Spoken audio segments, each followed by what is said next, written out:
Dokter cantik berjalan cepat tumit. Sepatu merah itu menendang gerobak kayu lapuk. Mangkuk berhamburan, kuah menggenangi aspal. Minggir, orang kumuh. Jualan di depan rumah sakit itu menjijikkan. 2 lembar uang dilempar ke genangan kuah. Ambil, lalu pergi. Jangan sampai saya lihat lagi. Si penjual bakso memungut uang basah itu dengan tangan bergetar. Dokter cantik tidak tahu jika penjual bakso itu akan membuatnya ketakutan. Sebelum mulai ceritanya, coba tuliskan asal daerah kalian dari mana saat menonton video ini. Jangan lupa untuk like dan subscribe agar channel ini terus berkembang dan membagikan kisah-kisah menarik lainnya. Sekarang mari kita mulai ceritanya.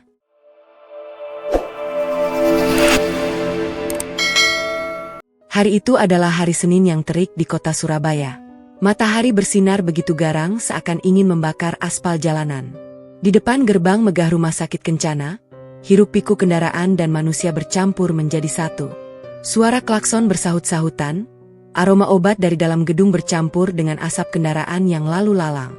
Di antara kemewahan bangunan rumah sakit yang menjulang tinggi itu, berdiri sebuah gerobak bakso sederhana. Gerobak itu dicat biru muda yang sudah mulai pudar termakan usia. Di belakangnya, seorang pria parubaya dengan wajah keriput dan rambut yang mulai memutih sedang sibuk mengaduk kuah kaldu yang mengepulkan asap. Pria itu bernama Pak Broto. Usianya 55 tahun. Pakaiannya lusuh. Hanya kaos putih kusam dan celana hitam yang sudah belel di beberapa bagian. Topi caping anyaman bambu bertengger di kepalanya, menutupi sebagian besar wajahnya. Tidak ada seorang pun yang tahu siapa sebenarnya pria tua di balik gerobak bakso itu. Mereka hanya melihatnya sebagai penjual bakso biasa, seorang rakyat jelata yang mencari rezeki di depan rumah sakit. Namun di balik penampilannya yang begitu sederhana, tersembunyi sebuah rahasia besar. Pak Broto adalah pemilik sah dari Rumah Sakit Kencana, jaringan rumah sakit swasta ternama yang memiliki beberapa cabang di kota Surabaya. Mengapa seorang pemilik rumah sakit menyamar menjadi penjual bakso di depan gedungnya sendiri? Jawabannya bermula dari 3 bulan yang lalu. Pak Broto menerima laporan anonim yang meresahkan hatinya. Laporan itu menyebutkan bahwa ada seorang dokter di rumah sakitnya yang membeda-bedakan pasien. Dokter itu hanya melayani pasien kaya dengan sepenuh hati, sementara pasien dari kalangan bawah sering diabaikan dan ditelantarkan. Kecurigaan semakin menguat ketika laba rumah sakit menurun drastis tanpa alasan yang jelas. Pak Broto ingin menyelidikinya sendiri. Ia ingin melihat dengan mata kepalanya sendiri bagaimana kinerja para dokter yang ia gaji setiap bulannya. Pak Rahmat, direktur rumah sakit yang sudah puluhan tahun bekerja bersamanya, adalah satu-satunya orang yang mengetahui penyamaran ini. Begitu pula Suster Ida, kepala perawat senior yang sudah Pak Broto anggap seperti adiknya sendiri. Hanya mereka berdua yang tahu bahwa penjual bakso di depan gerbang adalah pemilik rumah sakit yang sesungguhnya. Pagi itu, Pak Broto baru saja selesai meracik semangkuk bakso untuk seorang pasien yang baru keluar dari rumah sakit. Tangannya yang cekatan dengan sigap mengambil sendok dan menaburkan bawang goreng ke atas kuah yang masih mengepul. Aroma kaldu sapi yang gurih menguar ke udara, mengundang selera siapapun yang menciumnya. Tiba-tiba, suara deru mesin mobil terdengar dari kejauhan. Sebuah mobil Alphard hitam mengkilap melaju kencang memasuki gerbang rumah sakit. Mobil itu berhenti tepat di depan trotoar, hanya beberapa langkah dari tempat Pak Broto berjualan. Dari dalam mobil, turunlah seorang wanita berusia awal 30-an. Wajahnya cantik dengan riasan sempurna, rambutnya yang panjang tergerai indah diterpa angin. Ia mengenakan blazer putih bersih, rok pensil hitam, dan sepatu hak tinggi berwarna merah menyala. Wangi parfum mahal langsung menusuk hidung siapapun yang berada di dekatnya. Wanita itu adalah Dr. Alina, dokter spesialis paru-paru yang sangat terkenal di Rumah Sakit Kencana. Dr. Alina berjalan dengan langkah cepat dan penuh percaya diri. Tangannya sibuk memegang ponsel, sementara matanya sesekali melirik jam tangan mewah yang melingkar di pergelangan tangannya. Ia tampak sedang terburu-buru. Seorang pasien VIP, istri seorang bupati, sudah menunggunya di ruang paviliun lantai 8. Karena terlalu fokus pada ponselnya, Dr. Alina tidak memperhatikan jalan. Tumit sepatu hak tingginya yang runcing tiba-tiba menyangkut di tali terpal yang digunakan untuk mengikat tenda gerobak bakso Pak Broto. Sebuah insiden kecil terjadi. Tarikan yang tidak sengaja itu membuat gerobak bakso oleng dan kehilangan keseimbangan. Brak! Suara keras memecah keheningan pagi. Mangkuk plastik dan botol kecap berhamburan jatuh ke aspal. Sebagian kuah bakso yang masih panas tumpah mengenai ujung sepatu merah Dr. Alina. Wanita itu tersentak kaget. Ia mundur selangkah, menatap sepatunya yang kini terkena percikan kuah dengan mata membelalak. Raut wajahnya yang semula datar seketika berubah menjadi merah pada menahan amarah. Pak Broto yang melihat kejadian itu segera membungkuk dan meminta maaf. Ia berlutut di atas aspal yang panas, berusaha membereskan mangkuk-mangkuk yang berserakan. Tangannya yang tua bergerak cepat mengumpulkan botol kecap dan sambal yang menggelinding ke sana kemari. Namun Dokter Alina tidak menanggapi permintaan maaf itu. Bukannya membantu, ia malah menendang gerobak bakso itu dengan keras. Suara benturan antara ujung sepatu mahalnya dan badan gerobak yang terbuat dari kayu terdengar begitu menyakitkan. Wajahnya yang cantik berubah menjadi bengis. Minggir kalau jualan. Lihat ini, sepatuku kena kuahmu.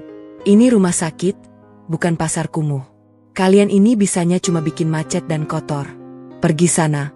Kalimat itu meluncur begitu saja dari mulut Dokter Alina. Nada suaranya tinggi dan penuh kebencian. Matanya menatap Pak Broto dengan pandangan merendahkan, seolah pria tua di depannya adalah sampah masyarakat yang tidak berhak berada di tempat itu. Kata-kata itu seperti pisau yang menusuk hati. Orang-orang yang berlalu lalang di sekitar tempat kejadian mulai menoleh. Para perawat dan beberapa pengunjung rumah sakit menyaksikan adegan itu dengan tatapan prihatin, namun tidak ada yang berani melangkah maju. Mereka semua tahu reputasi Dokter Alina. Ia adalah dokter kesayangan para pejabat, memiliki koneksi yang kuat, dan dianggap sebagai salah satu aset berharga rumah sakit. Pak Broto tetap membungkuk dalam. Mulutnya terus mengucapkan kata maaf. Tangannya yang gemetar terus membereskan dagangannya yang hancur, menyendok kembali mie dan bakso yang jatuh ke tanah. Namun di dalam hatinya, badai sedang bergemuruh. Bukan amarah karena dihina yang ia rasakan, melainkan sakit hati yang begitu dalam. Rumah sakit yang ia dirikan dengan susah payah, rumah sakit yang seharusnya menjadi tempat penyembuhan bagi semua kalangan, kini dipenuhi oleh orang-orang yang tidak memiliki hati nurani. Ia mengepalkan tangannya erat-erat, menahan diri untuk tidak membongkar penyamarannya saat itu juga. Suster Ida yang melihat kejadian itu dari dalam lobi rumah sakit hanya bisa menggigit bibirnya. Matanya berkaca-kaca menahan tangis dan amarah. Ia ingin sekali berlari keluar dan membela Pak Broto, memberitahu Dokter Alina siapa sebenarnya pria tua yang baru saja ia hinakan.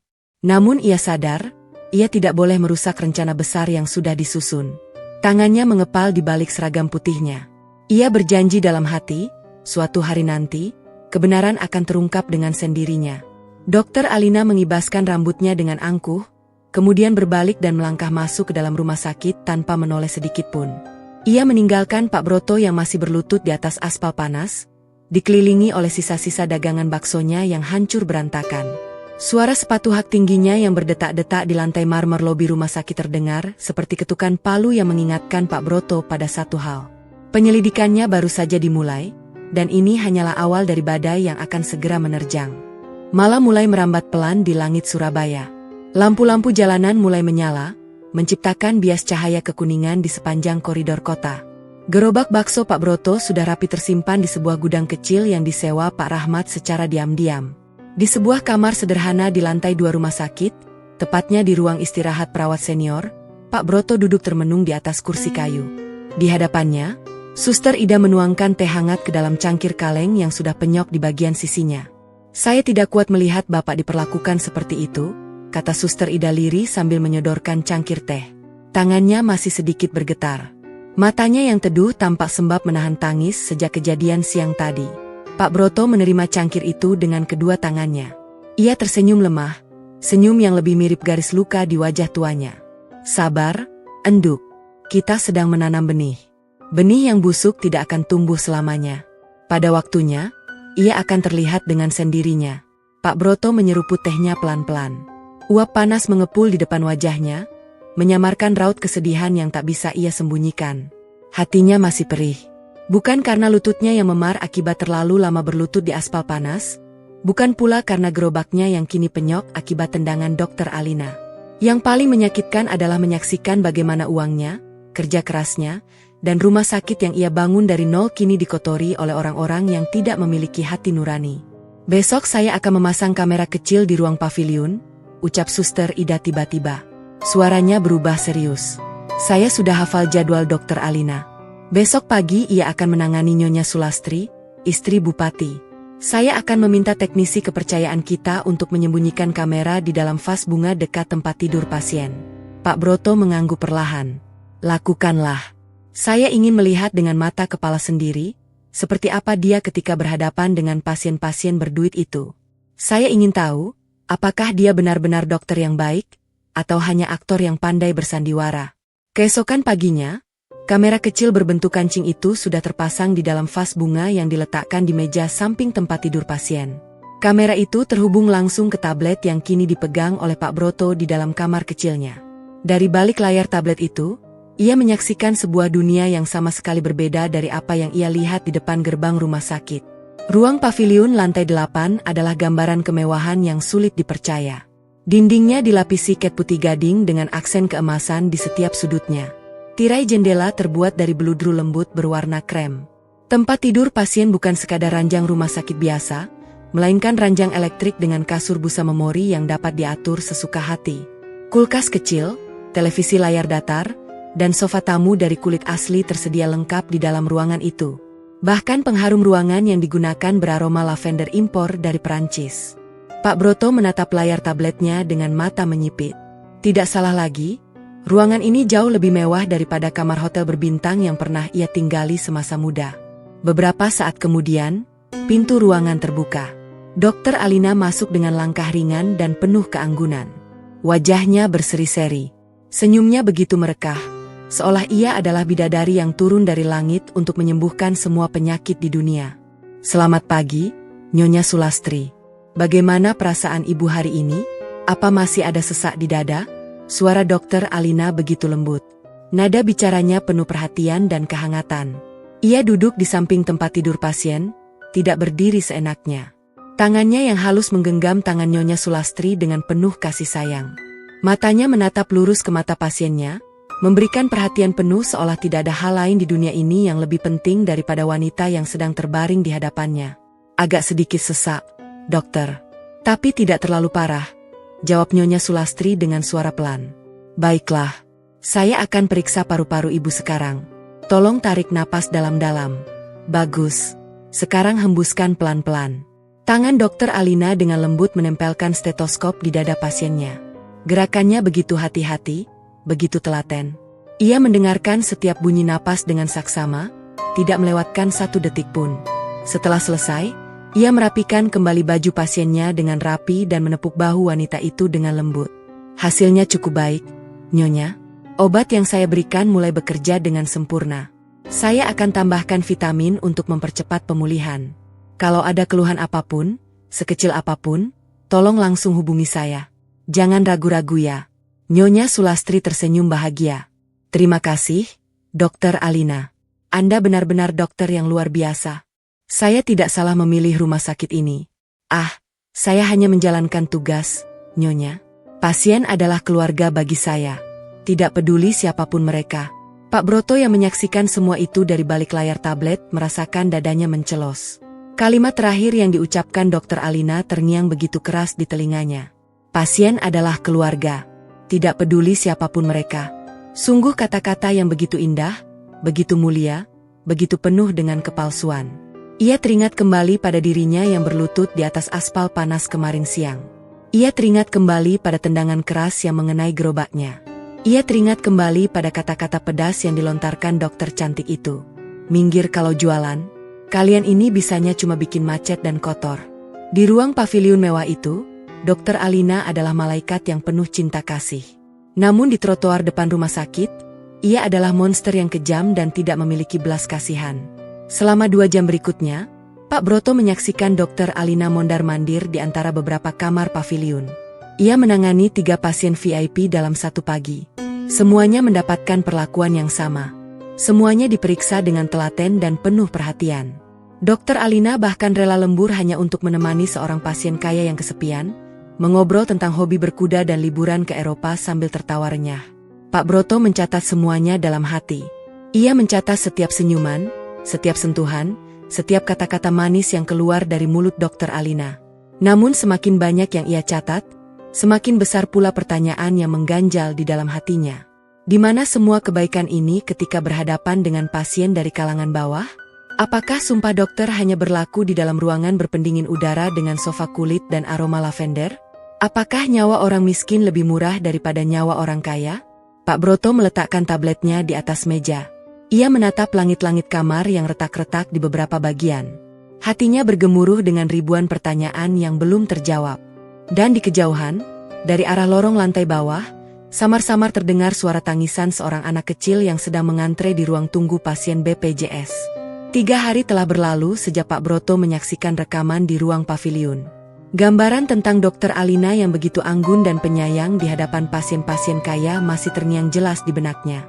Namun hari ini, ia memutuskan untuk melihat sisi lain dari rumah sakitnya. Sisi yang selama ini ia dengar hanya dari bisikan-bisikan para perawat yang ketakutan.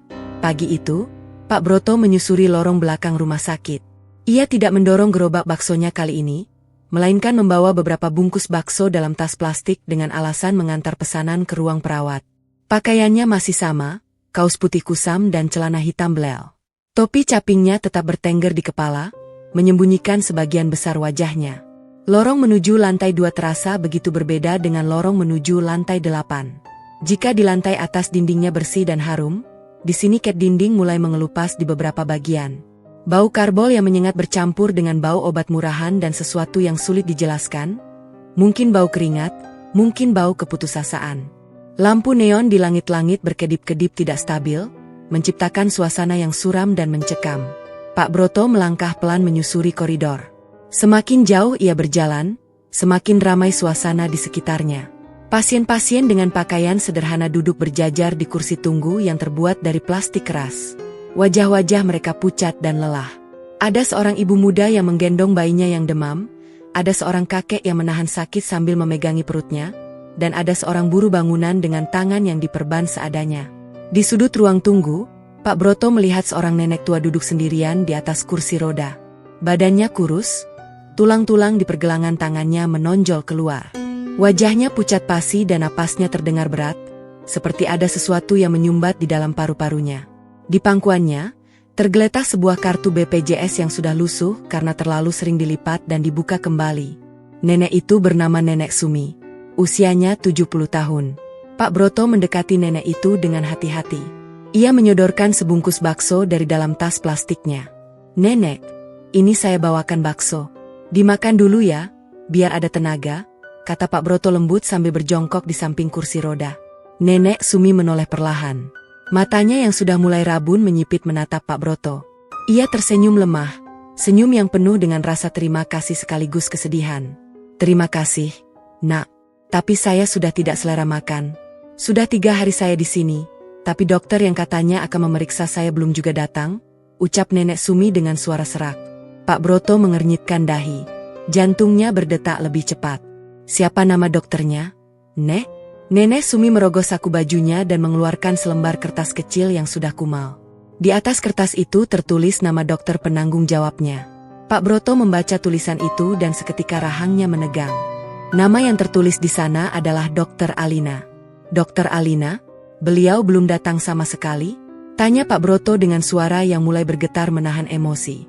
Nenek Sumi menggeleng lemah. "Sudah beberapa kali suster bilang dokternya sedang sibuk. Katanya banyak pasien penting yang harus ditangani dulu. Saya hanya disuruh menunggu." Kata-kata itu menghantam dada Pak Broto seperti palu godam. Pasien penting? 2 kata yang begitu menusuk hati. Pasien penting. Seolah-olah Nenek Sumi dan puluhan pasien lain di ruang tunggu ini bukanlah orang-orang yang penting. Seolah-olah nyawa mereka bisa ditunda, bisa dinomorduakan, bisa diabaikan begitu saja hanya karena mereka tidak memiliki uang yang cukup. Pak Broto mengepalkan tangannya erat-erat. Buku-buku jarinya memutih. Ia bangkit dari jongkoknya dan melangkah ke arah meja perawat yang terletak di ujung lorong. Di sana, seorang perawat muda sedang sibuk menulis sesuatu di atas tumpukan berkas. "Maaf, Sus. Saya mau tanya, Dokter Alina kira-kira kapan datang ke lantai ini? Ada pasien yang sudah menunggu 3 hari?" tanya Pak Broto dengan nada yang ia usahakan tetap tenang. Perawat itu mendongak sebentar, lalu kembali menunduk melihat berkasnya. Matanya tampak lelah, mungkin sudah terlalu sering mendengar pertanyaan serupa. "Saya tidak tahu, Pak. Dokter Alina jadwalnya padat sekali. Beliau lebih sering di lantai atas. Kalau ada pasien yang mendesak, biasanya kami telepon dulu. Tapi ya begitulah, kadang diangkat, kadang tidak. Kadang diangkat, kadang tidak. Kalimat itu bergema di kepala Pak Broto berulang kali. Ini adalah bukti nyata dari apa yang selama ini hanya ia dengar sebagai rumor. Ada dua dunia yang berbeda di dalam rumah sakitnya. Dunia pertama berlapis emas dan beludru, di mana pasien-pasien kaya diperlakukan seperti raja. Dunia kedua adalah lorong suram ini, di mana pasien-pasien miskin menunggu dengan sabar dan cemas, berharap ada seseorang yang sudi meluangkan waktu untuk mereka. Pak Broto berjalan kembali ke arah Nenek Sumi yang masih duduk lemah di kursi rodanya. Ia mengambil tangan nenek itu dan menggenggamnya dengan hangat. "Nenek, saya janji. Saya akan pastikan dokter datang memeriksa nenek hari ini juga," bisik Pak Broto dengan suara yang hampir pecah. Nenek Sumi hanya tersenyum tipis. Matanya yang sayu menatap Pak Broto dengan pandangan yang sulit diartikan, campuran antara harapan dan keraguan. Di luar jendela, matahari Surabaya terus menyengat tanpa ampun, seolah ikut menyaksikan ketidakadilan yang terjadi di dalam gedung megah itu. Malam itu, langit Surabaya digelayuti awan kelabu yang tebal. Tidak ada bintang, tidak ada bulan. Hanya kegelapan yang menyelimuti gedung rumah sakit Kencana dari atas hingga bawah. Di lantai paling atas gedung itu, tepatnya di ruang direktur utama, sebuah lampu meja masih menyala sendirian. Cahayanya yang redup menimpa tumpukan berkas yang berserakan di atas meja kayu jati yang besar. Pak Rahmat duduk di balik meja itu dengan wajah yang tampak jauh lebih tua dari usianya yang sebenarnya. Matanya sembab, kurang tidur. Di tangannya, ia memegang sebuah ponsel yang baru saja ia letakkan setelah menerima telepon yang membuat dadanya sesak. Suara di seberang sana masih terngiang jelas di telinganya. "Rahmat, saya ingin laporan lengkap. Semua data kematian pasien di ruang BPJS selama 6 bulan terakhir. Jangan ada yang ditutup-tutupi. Saya tunggu besok pagi di tempat biasa." Suara itu adalah suara Pak Broto. Suara yang tenang namun menyimpan amarah yang begitu dalam, seperti lautan yang tampak tenang di permukaannya tetapi menyimpan pusaran mematikan di dasarnya. Pak Rahmat sudah puluhan tahun mengenal pria itu. Ia tahu betul, di balik ketenangan Pak Broto, ada badai yang siap menghancurkan apa saja yang menghalangi jalannya. Pak Rahmat mengusap wajahnya dengan kedua telapak tangan. Ia menarik napas panjang dan menghembuskannya dengan berat. Konflik batin berkecamuk di dalam dirinya. Di satu sisi, ia adalah direktur yang bertanggung jawab atas segala sesuatu yang terjadi di rumah sakit ini. Jika ada pasien yang meninggal karena kelalaian dokter, namanya juga yang akan ikut terseret. Di sisi lain, ia tahu persis bahwa Dokter Alina bukanlah lawan yang mudah. Wanita itu memiliki koneksi yang kuat dengan para pejabat dan pengusaha kaya. Bahkan beberapa anggota dewan direksi lainnya sudah seperti boneka di tangannya. "Apa yang harus aku lakukan?" bisik Pak Rahmat pada dirinya sendiri. Ia bangkit dari kursinya dan berjalan menuju jendela besar di belakang mejanya. Dari balik kaca, ia bisa melihat lampu-lampu kota Surabaya yang berkelap-kelip di kejauhan. Pemandangan yang biasanya membuatnya tenang, kini terasa begitu mencekam. Kenangan 2 tahun lalu tiba-tiba menyeruak di benaknya. Saat itu, Dokter Alina pertama kali bergabung dengan Rumah Sakit Kencana. Ia datang dengan segudang prestasi dan rekomendasi dari berbagai pihak penting. Semua orang terpukau, termasuk Pak Rahmat sendiri. Dokter muda yang cantik, cerdas, dan ambisius. Aset berharga bagi rumah sakit manapun. Namun seiring berjalannya waktu, sisi gelap Dokter Alina mulai terlihat. Ia hanya mau menangani pasien-pasien VIP. Ia menolak dengan halus setiap kali diminta untuk turun ke lantai bawah. Awalnya, Pak Rahmat mencoba menegurnya. Namun setiap kali ditegur, Dokter Alina selalu punya alasan yang masuk akal. Pasien di lantai atas butuh penanganan khusus. Kondisi mereka lebih kritis. Mereka adalah donatur rumah sakit, jadi wajar jika mendapat prioritas. Dan Pak Rahmat, dengan segala kelemahannya sebagai manusia, memilih untuk diam. Ia memilih untuk menutup mata dan telinga, berharap masalah ini akan selesai dengan sendirinya. Kini, harapan itu telah berubah menjadi mimpi buruk yang siap menelannya hidup-hidup. Keesokan paginya, sebelum matahari terbit, Pak Rahmat sudah tiba di sebuah gudang kecil di belakang rumah sakit. Gudang itu sudah tidak terpakai selama bertahun-tahun, tersembunyi di balik deretan pohon mangga yang rindang. Di dalamnya, Pak Broto sudah menunggu sambil duduk di atas sebuah kursi kayu reot. Di tangannya, ada secangkir kopi hitam yang masih mengepulkan asap. "Masuklah, Rahmat. Jangan berdiri di depan pintu seperti pencuri," ucap Pak Broto tanpa menoleh. Pak Rahmat melangkah masuk dengan langkah gontai. Ia meletakkan sebuah map coklat tebal di atas meja kayu yang sudah lapuk. Tangannya sedikit bergetar. Ini datanya, Pak Broto. Semua yang Bapak minta. Pak Broto mengambil map itu dan membukanya perlahan. Satu persatu lembar kertas ia baca dengan teliti. Matanya menyipit, alisnya bertaut, dan rahangnya menegang. Di dalam map itu terdapat laporan kematian, rekam medis, dan jadwal kunjungan dokter. Semuanya menunjukkan pola yang sama. Pola yang sangat jelas dan sangat menyakitkan. Pasien BPJS rata-rata hanya dikunjungi dokter sekali dalam 2 hari. Itu pun hanya sekilas, kadang cuma melongok dari depan pintu. Sementara pasien VIP dikunjungi 2-3 kali sehari. Beberapa bahkan mendapatkan penanganan khusus di luar jam kerja. Dan yang paling mengerikan, ada 3 kasus kematian pasien BPJS dalam 6 bulan terakhir yang seharusnya bisa dicegah jika dokter bertindak lebih cepat. Pak Broto meletakkan map itu kembali ke atas meja. Tangannya mengepal. Matanya terpejam rapat-rapat. 3 nyawa, Rahmat. 3 nyawa melayang hanya karena seorang dokter terlalu sibuk melayani orang kaya. Dan kamu tahu semua ini? Kamu diam saja. Pak Rahmat menunduk dalam-dalam. Air mata mulai menggenang di pelupuk matanya. Saya takut, Pak Broto. Saya takut pada koneksi Dokter Alina.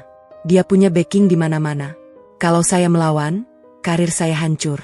Nama rumah sakit ini juga bisa hancur. Saya bingung harus bagaimana. Pak Broto bangkit dari kursinya. Ia berdiri tegak, menatap Pak Rahmat dengan sorot mata yang tajam namun menyimpan kesedihan yang mendalam. Ia meletakkan tangannya di bahu direktur itu. Rahmat, aku mendirikan rumah sakit ini bukan untuk mencari uang.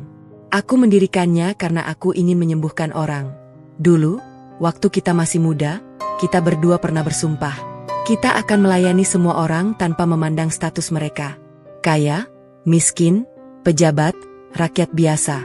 Semua sama di mata kita. Apa kau masih ingat sumpah itu? Pak Rahmat mengangkat wajahnya. Air mata kini sudah mengalir di pipinya yang keriput. Ia mengangguk lemah. Masih, Pak. Saya masih ingat. Kalau begitu, sudah waktunya kita menebus kesalahan kita. Besok, saya ingin kau mengumpulkan semua dokter dan staf manajemen dalam sebuah rapat. Bilang pada mereka bahwa pemilik rumah sakit akan mengirimkan wakilnya untuk melakukan evaluasi besar-besaran. Jangan bilang siapa aku sebenarnya. Biarkan mereka semua datang dengan wajah percaya diri. Biarkan mereka menyangka ini hanya rapat rutin biasa. Pak Rahmat menyeka air matanya dan mengangguk. Kali ini lebih mantap. Baik, Pak Broto. Akan saya laksanakan. Kali ini, saya tidak akan mundur lagi. Pak Broto tersenyum tipis. Senyum yang dingin dan penuh arti. Di luar gudang, suara azan subuh mulai berkumandang dari kejauhan, memecah keheningan pagi. Matahari mulai menampakkan sinar keemasannya di ufuk timur. Hari yang baru telah tiba.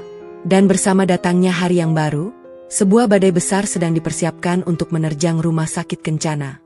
Hari itu, langit Surabaya berwarna kelabu. Awan tebal menggantung rendah di atas gedung rumah sakit Kencana, seolah ikut merasakan sesuatu yang buruk akan segera terjadi. Di lantai 2, di ruang perawatan pasien BPJS yang sumpek dan pengap, Nenek Sumi terbaring lemah di atas ranjang besi yang catnya sudah mulai terkelupas. Tubuhnya yang kurus tampak semakin ringkih.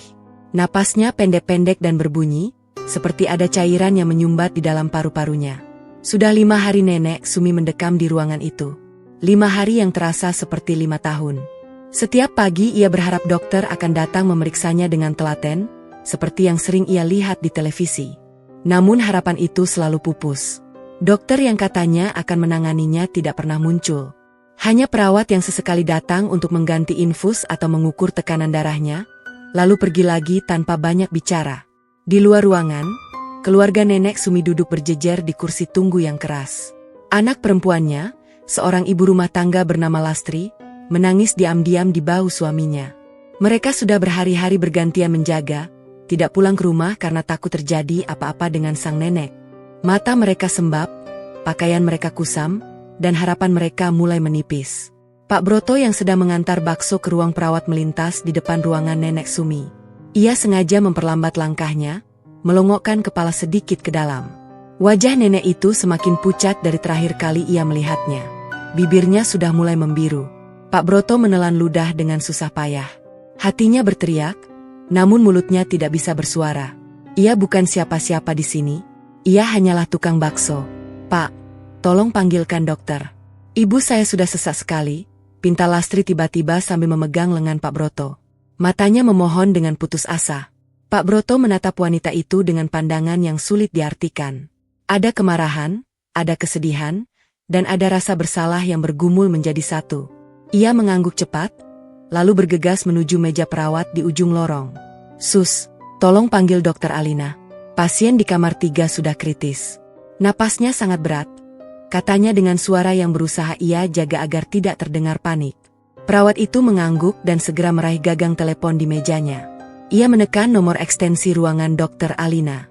Tidak ada jawaban. Ia mencoba lagi. Masih tidak ada jawaban. Akhirnya ia mencoba nomor ponsel dokter Alina. Halo, dokter Alina. Maaf mengganggu. Pasien nenek Sumi di ruang 23 sudah sesak sekali. Apakah dokter bisa segera ke sini? Di seberang telepon, suara dokter Alina terdengar datar, bahkan sedikit terganggu. Seperti ada sesuatu yang lebih penting yang sedang ia lakukan. Saya sedang konsultasi dengan keluarga Bupati sekarang. Kasih oksigen saja dulu. Nanti kalau sudah selesai, saya akan ke sana.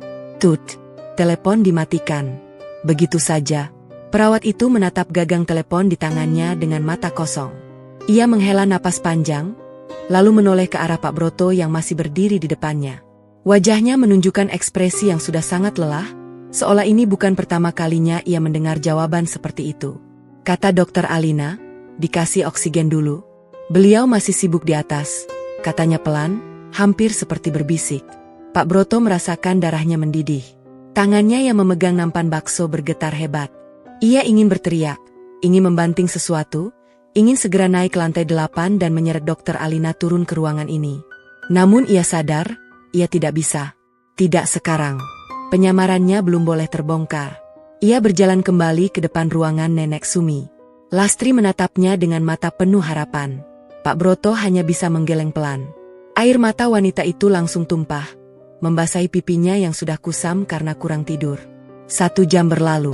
Dokter Alina belum juga muncul. Nenek Sumi semakin membiru. Monitor detak jantung di samping ranjangnya mulai berbunyi tidak teratur. Para perawat panik. Mereka memberikan oksigen tambahan, memasang alat bantu napas darurat, melakukan semua yang mereka bisa. Namun tanpa penanganan dokter spesialis, semua itu hanyalah tindakan sementara yang tidak bisa menyelamatkan nyawa. Pak Broto berdiri di sudut lorong, menyaksikan semuanya dengan mata yang mulai berkaca-kaca. Pria tua yang sudah puluhan tahun malang melintang di dunia bisnis dan kerasnya kehidupan itu, kini tidak kuasa menahan air matanya. Ia menyaksikan seorang nenek yang tidak bersalah sekarat di depan matanya, hanya karena seorang dokter lebih memilih mengobrol dengan keluarga Bupati. 2 jam kemudian, dokter Alina akhirnya muncul di lantai 2. Langkahnya tetap anggun, wajahnya tetap bersih tanpa celah, dan wangi parfumnya tetap menusuk hidung. Ia berjalan memasuki ruangan nenek Sumi tanpa tergesa-gesa, seolah tidak ada hal darurat yang sedang terjadi. Ketika ia melihat kondisi nenek Sumi yang sudah membiru dan hampir tidak bernapas, reaksinya sungguh di luar dugaan. Kenapa tidak segera pindahkan ke ICU? Ini sudah kritis sekali. Saya tidak mau disalahkan kalau terjadi apa-apa, katanya dengan nada dingin sambil menatap para perawat dengan mata menyalahkan. Ia tidak langsung menyentuh pasien. Ia tidak langsung memeriksa. Ia hanya berdiri di ujung ranjang, memberikan instruksi dari kejauhan, seolah takut tertular sesuatu dari tubuh ringkih yang terbaring di hadapannya. Para perawat bergegas mendorong ranjang nenek Sumi menuju ruang ICU di lantai 3. Namun semuanya sudah terlambat. Di tengah perjalanan di dalam lift, monitor detak jantung yang menempel di tubuh nenek Sumi mengeluarkan suara datar yang panjang. Tiit. Suara yang sangat familiar di telinga para tenaga medis. Suara yang menandakan bahwa sebuah nyawa telah pergi untuk selama-lamanya. Lastri menjerit histeris di dalam lift. Suaminya memeluknya erat-erat sambil menangis. Para perawat menunduk lesu, sebagian menyeka air mata di sudut mata mereka. Dan dokter Alina hanya berdiri diam di sudut lift, menatap jam tangannya dengan wajah datar, seolah baru saja kehilangan sesuatu yang tidak terlalu penting. Pak Broto yang berdiri di ujung lorong lantai 2 mendengar jeritan itu dari kejauhan. Ia menutup matanya rapat-rapat. Tangannya mengepal begitu keras hingga buku-buku jarinya memutih. Air mata yang sejak tadi ia tahan akhirnya jatuh juga, mengalir pelan di pipinya yang keriput. Nenek Sumi telah tiada. Bukan karena penyakit asmanya, bukan karena usianya yang sudah lanjut, tetapi karena keteledoran dan kesombongan seorang dokter yang merasa dirinya lebih tinggi dari manusia lain. Malam itu, di dalam gudang kecil di belakang rumah sakit, Pak Broto duduk sendirian di atas kursi kayu reotnya. Di depannya, secangkir kopi hitam sudah dingin tidak tersentuh. Matanya kosong menatap dinding gudang yang penuh dengan sarang laba-laba.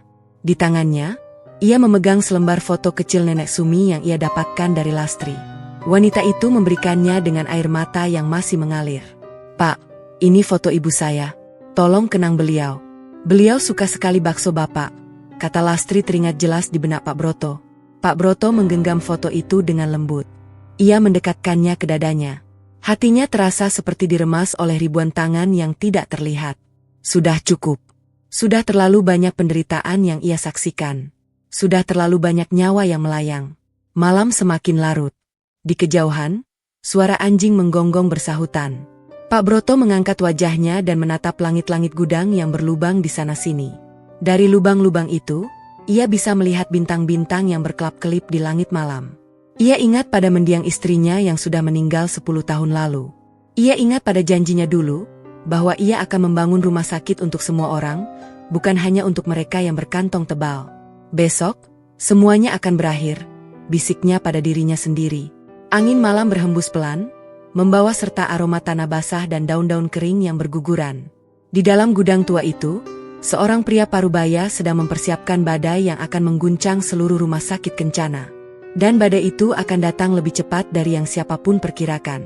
Keesokan paginya, matahari belum sepenuhnya terbit ketika Pak Rahmat sudah berdiri di depan cermin di ruang kerjanya. Ia menatap bayangan dirinya sendiri dengan pandangan yang sulit diartikan. Setelan jas hitam yang biasa ia kenakan terasa lebih berat dari biasanya. Mungkin karena beban yang akan ia pikul hari ini jauh lebih besar dari hari-hari sebelumnya. Ia menarik napas panjang, memasukkan sebuah map coklat tebal ke dalam tas kerjanya, lalu melangkah keluar ruangan. Langkah kakinya terdengar bergema di sepanjang koridor lantai atas yang masih sepi. Para petugas kebersihan yang sedang mengepel lantai menunduk hormat ketika ia lewat. Pak Rahmat membalas dengan anggukan kecil, meskipun pikirannya sedang berada di tempat lain.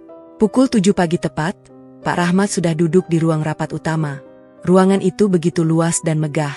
Sebuah meja panjang dari kayu jati membentang di tengah ruangan, dikelilingi oleh 20 kursi kulit berwarna hitam.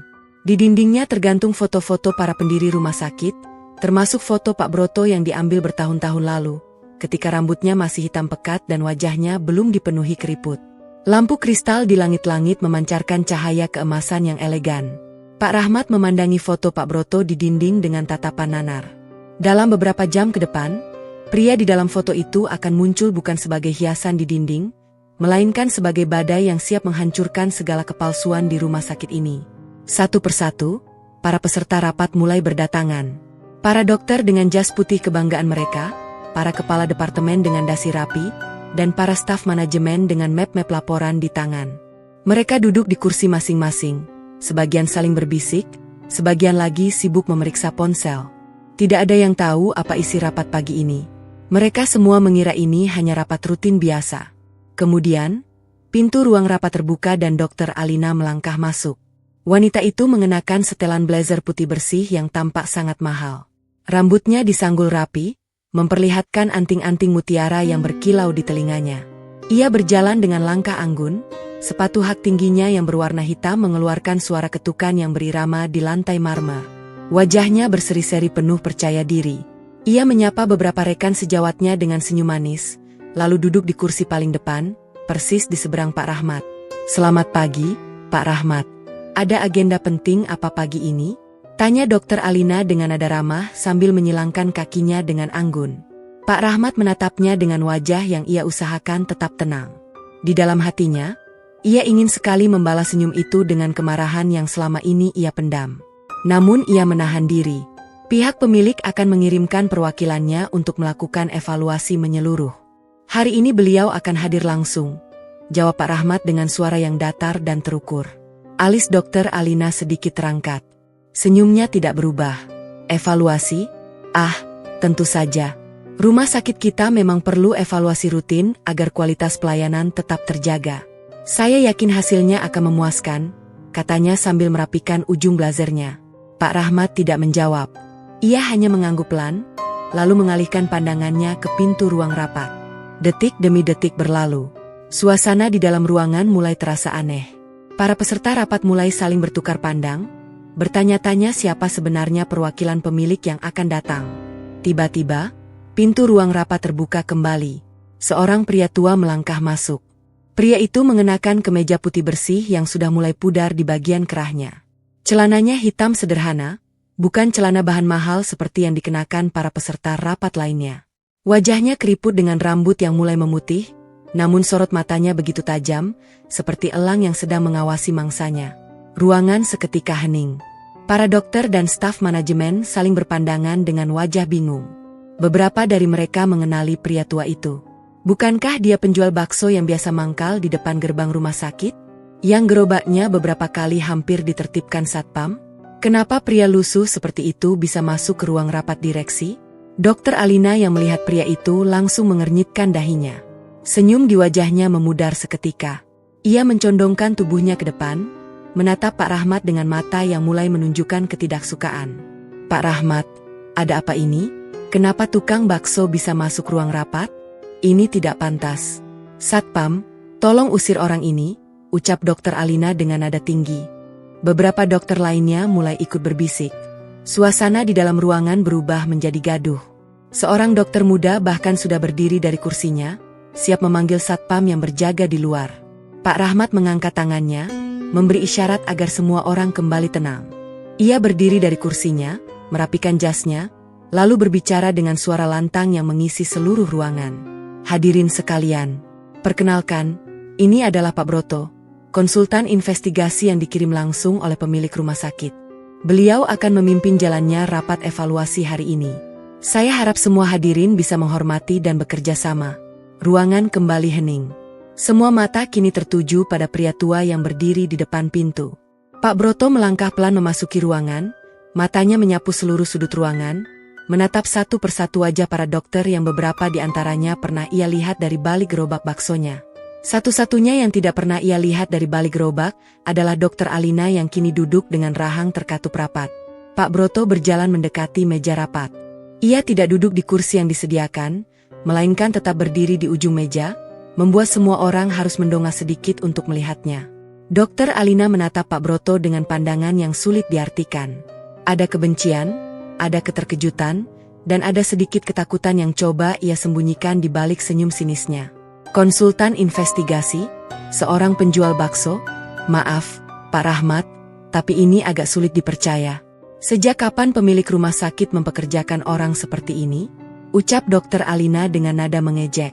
Pak Broto menoleh perlahan ke arah Dokter Alina. Mata mereka bertemu.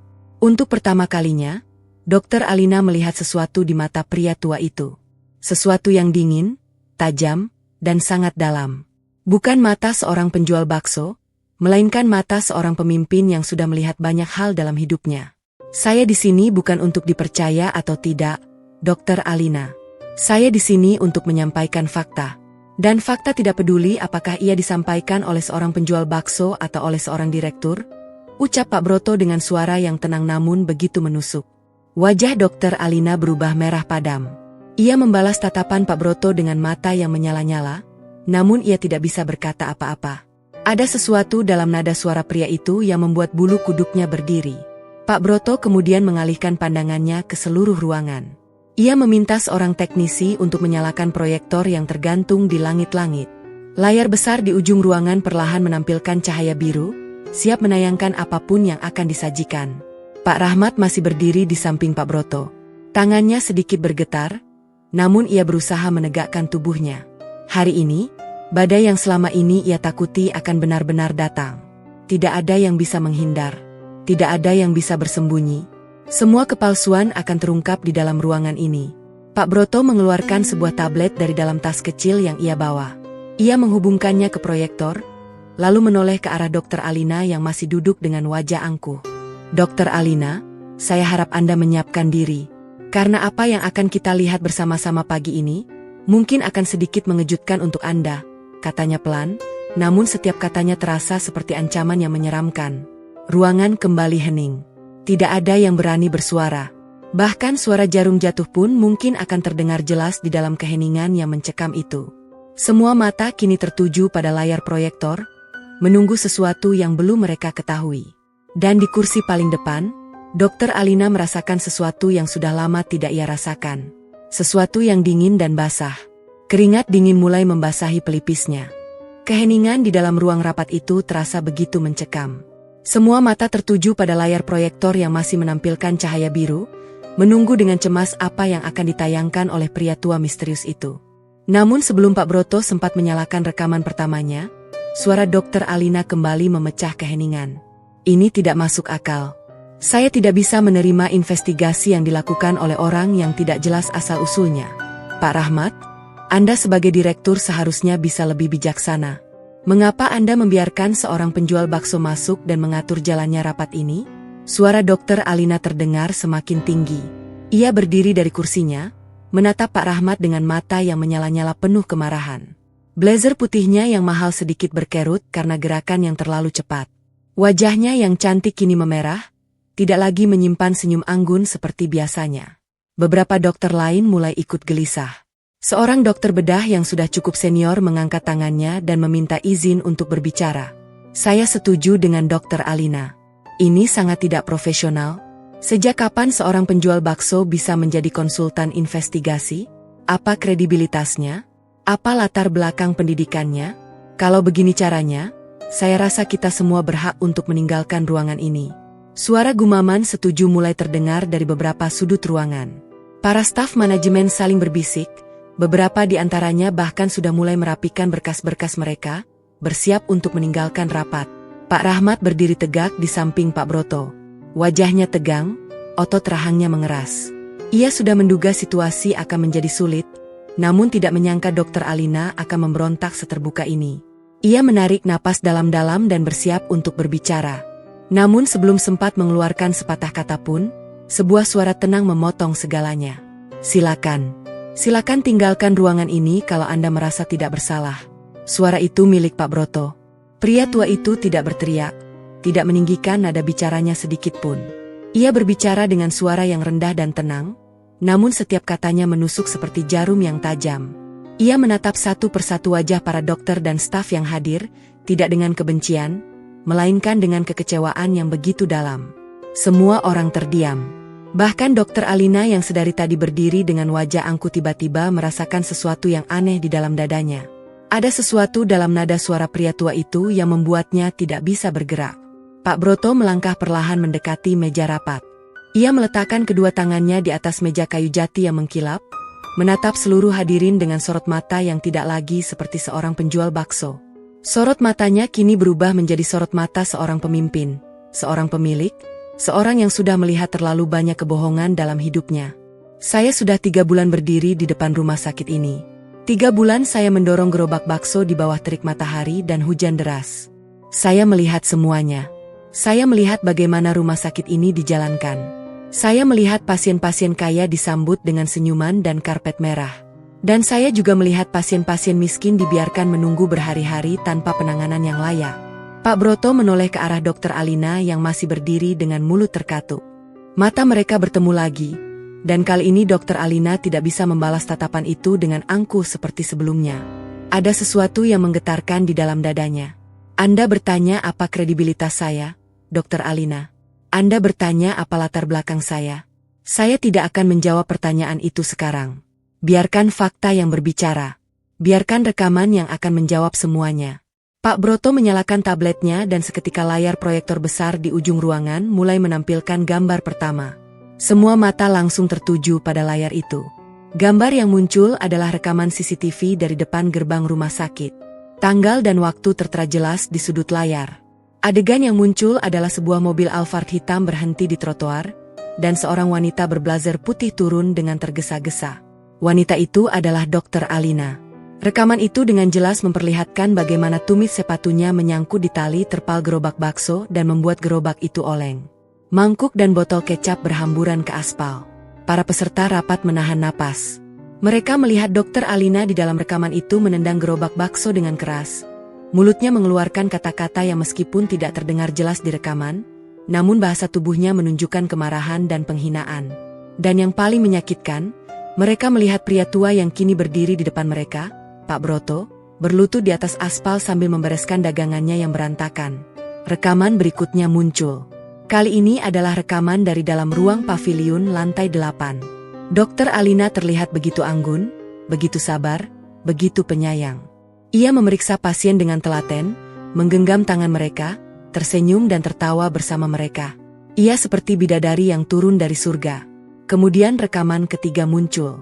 Kali ini dari lantai 2, ruang perawatan BPJS. Tanggal yang sama, jam yang hampir bersamaan. Dokter Alina yang sama hanya melongokkan kepala dari depan pintu kamar pasien, berbicara singkat dengan nada ketus, lalu berbalik dan pergi. Ia tidak menyentuh pasien, tidak memeriksa, tidak memberikan perhatian sedikit pun. Ruangan semakin hening. Beberapa dokter menundukkan kepala, tidak sanggup menatap layar lebih lama lagi. Seorang perawat senior yang ikut hadir dalam rapat itu menyeka sudut matanya dengan tisu. Kemudian rekaman terakhir muncul. Tanggal dan waktu yang tidak akan pernah bisa dilupakan oleh siapapun yang menyaksikannya.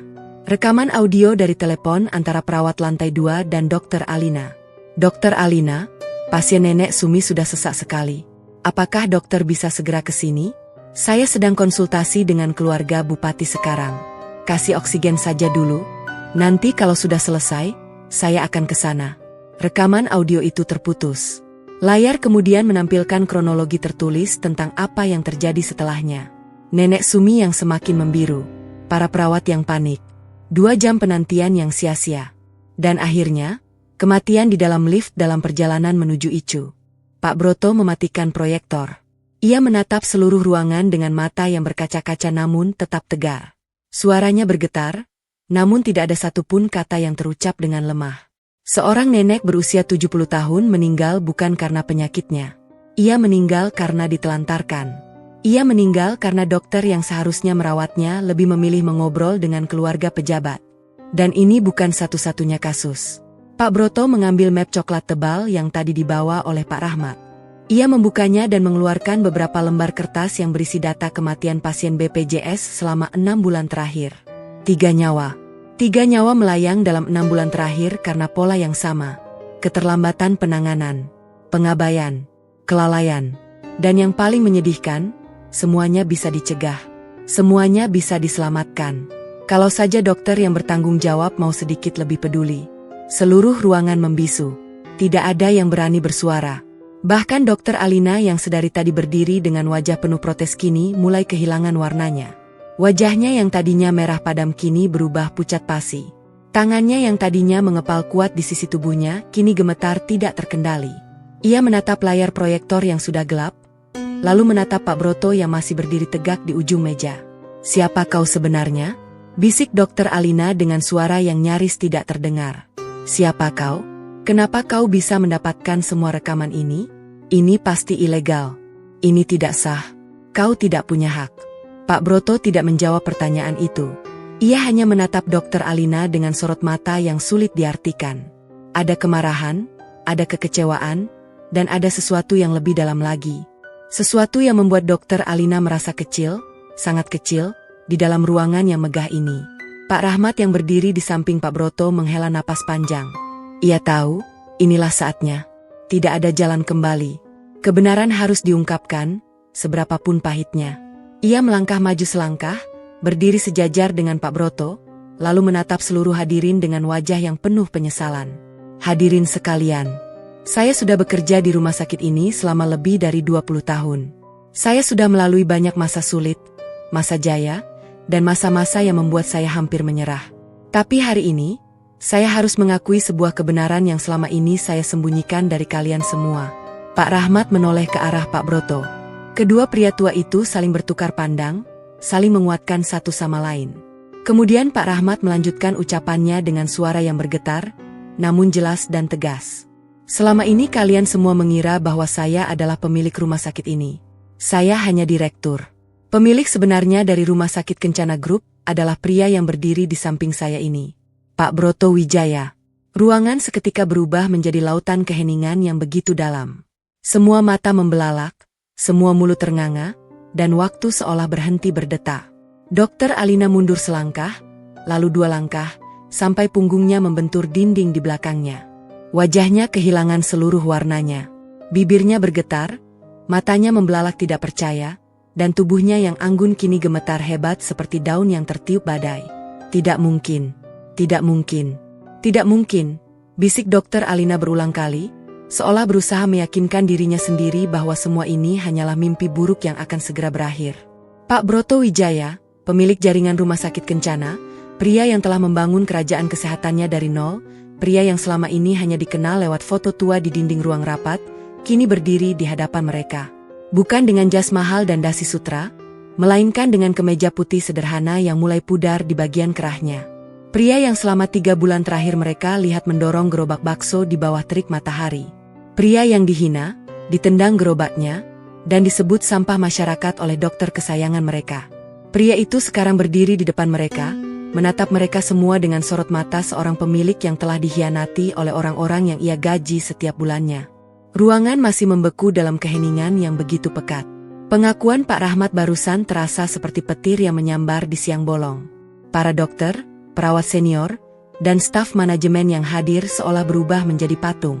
Tidak ada yang berani bergerak, tidak ada yang berani bersuara. Mata mereka masih tertuju pada pria tua berkemeja putih sederhana yang kini berdiri tegak di ujung meja rapat. Pak Broto Wijaya.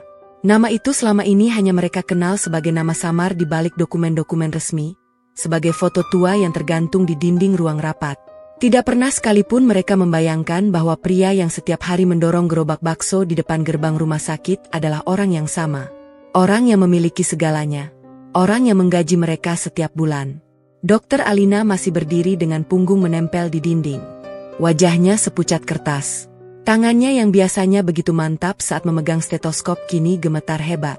Bibirnya yang biasanya begitu fasih mengucapkan diagnosis dan kata-kata manis kepada pasien VIP kini bergetar tak mampu merangkai satu kalimat pun. Ia menatap Pak Broto dengan mata yang penuh ketakutan. Bukan lagi kemarahan atau kesombongan, melainkan ketakutan yang begitu nyata. Pak Broto melangkah mendekati meja rapat. Ia meraih tabletnya kembali dan menyambungkannya ke proyektor. Kali ini, ia tidak menampilkan rekaman yang sama seperti sebelumnya. Ia menampilkan 3 layar sekaligus di satu tampilan. 3 rekaman yang berjalan bersamaan. Layar pertama menampilkan rekaman CCTV dari depan gerbang rumah sakit. Di sana terlihat jelas sosok Dokter Alina yang menendang gerobak bakso dengan keras. Mulutnya mengeluarkan kata-kata yang kini, dengan bantuan pengeras suara, terdengar begitu jelas di seluruh ruangan. Minggir kalau jualan. Lihat ini, sepatuku kena kuahmu. Ini rumah sakit, bukan pasar kumuh. Kalian ini bisanya cuma bikin macet dan kotor. Pergi sana. Suara itu bergema di dalam ruangan. Kata-kata yang dulu diucapkan dengan begitu enteng, kini terdengar seperti pisau yang menyayat hati semua orang yang mendengarnya. Beberapa dokter menunduk semakin dalam. Seorang dokter wanita bahkan menutup mulutnya dengan tangan, tidak percaya bahwa rekan sejawatnya bisa mengucapkan hal-hal sekeji itu. Layar kedua menampilkan data rekam medis. Grafik dan tabel yang menunjukkan frekuensi kunjungan dokter ke pasien. Warna merah untuk pasien BPJS, warna biru untuk pasien VIP. Grafik itu menunjukkan jurang yang begitu lebar. Pasien VIP mendapatkan kunjungan rata-rata 3 kali sehari, sementara pasien BPJS hanya sekali dalam 2 hari, itu pun seringkali hanya berupa tatapan sekilas dari depan pintu kamar. Data itu ditandatangani oleh para perawat yang menjadi saksi, termasuk Suster Ida yang namanya tercantum jelas di bagian bawah laporan. Layar ketiga adalah yang paling menyakitkan. Kronologi lengkap kematian Nenek Sumi. Foto-foto Nenek Sumi semasa hidup, surat keterangan masuk rumah sakit, rekaman audio panggilan telepon yang diabaikan, dan foto terakhir sebelum jenazahnya dibawa ke kamar mayat. Semuanya tersusun rapi dalam satu garis waktu yang mengerikan. Pak Broto berdiri di samping layar, menatap satu persatu wajah hadirin. Matanya tidak lagi menyimpan kelembutan seperti biasanya. Kini matanya adalah mata seorang hakim yang siap menjatuhkan vonis. Dokter Alina, tolong jelaskan pada saya dan pada semua orang di ruangan ini. Apa yang membedakan pasien VIP dengan pasien BPJS? Tanya Pak Broto dengan suara yang tenang namun begitu mengiris. Apakah detak jantung mereka berbeda? Apakah paru-paru mereka menghirup udara yang berbeda? Apakah darah yang mengalir di tubuh mereka memiliki warna yang berbeda? Setiap pertanyaan yang keluar dari mulut Pak Broto terasa seperti pukulan yang menghantam tubuh Dokter Alina. Wanita itu masih berdiri dengan punggung menempel di dinding, kepalanya menunduk, bahunya bergetar. Ia tidak bisa menjawab. Ia tidak berani menjawab. Pak Broto melanjutkan, suaranya sedikit meninggi. Atau mungkin yang membedakan hanyalah isi dompet mereka? Mungkin yang membedakan hanyalah jumlah uang yang bisa mereka bayarkan? Apa benar sumpah dokter yang Anda ucapkan dulu hanya berlaku untuk mereka yang memiliki rekening bank tebal? Sumpah dokter. Sebuah frasa yang tiba-tiba menusuk hati semua tenaga medis di ruangan itu. Sebuah frasa yang mengingatkan mereka pada hari pertama mereka memakai jas putih, pada janji suci yang mereka ucapkan di hadapan Allah dan sesama manusia. Janji untuk menyembuhkan, untuk merawat, untuk melayani tanpa memandang status, tanpa memandang kekayaan, tanpa memandang apapun selain kebutuhan pasien. Dokter Alina, saya sudah 3 bulan mengamati Anda. 3 bulan yang cukup untuk membuat saya muak. Anda adalah dokter yang cerdas, saya akui itu. Nilai akademis Anda bagus, keterampilan medis Anda di atas rata-rata. Tapi apa gunanya semua itu kalau hati Anda kosong? Pak Broto berjalan mendekati Dokter Alina. Setiap langkahnya terdengar jelas di lantai marmer. Ia berhenti tepat di depan wanita itu, menatapnya dari jarak yang sangat dekat. Dokter Alina tidak berani mengangkat wajahnya. Ia hanya bisa melihat ujung sepatu Pak Broto yang terbuat dari kulit sederhana, jauh dari kesan mewah. Anda pikir Anda bisa lolos selamanya? Anda pikir tidak akan pernah ada yang tahu? Anda pikir karena Anda punya koneksi dengan para pejabat, Anda tidak tersentuh? Tanya Pak Broto dengan suara yang kini berubah dingin. Biarkan saya memberitahu Anda sesuatu, Dokter Alina. Saya mendirikan rumah sakit ini bukan untuk orang-orang kaya. Saya mendirikannya untuk semua orang. Orang kaya bisa berobat kemana saja, bahkan ke luar negeri. Tapi orang miskin hanya punya rumah sakit ini. Hanya ini, dan Anda merampas satu-satunya harapan mereka. Air mata mulai mengalir di pipi beberapa orang di ruangan itu. Suster Ida yang duduk di kursi belakang menyeka matanya dengan ujung kerudungnya. Pak Rahmat berdiri dengan kepala tertunduk. Air matanya sendiri sudah jatuh tanpa bisa ia tahan. Tiba-tiba, Dokter Alina mengangkat wajahnya. Matanya merah dan basah. Namun bukan penyesalan yang terlihat di sana, melainkan kemarahan yang masih tersisa. Ia menatap Pak Broto dengan sorot mata yang liar, seperti hewan yang terpojok dan siap menyerang balik. Siapa kau berani menghakimiku? Bentaknya tiba-tiba. Suaranya berubah melengking, memecah keheningan ruangan.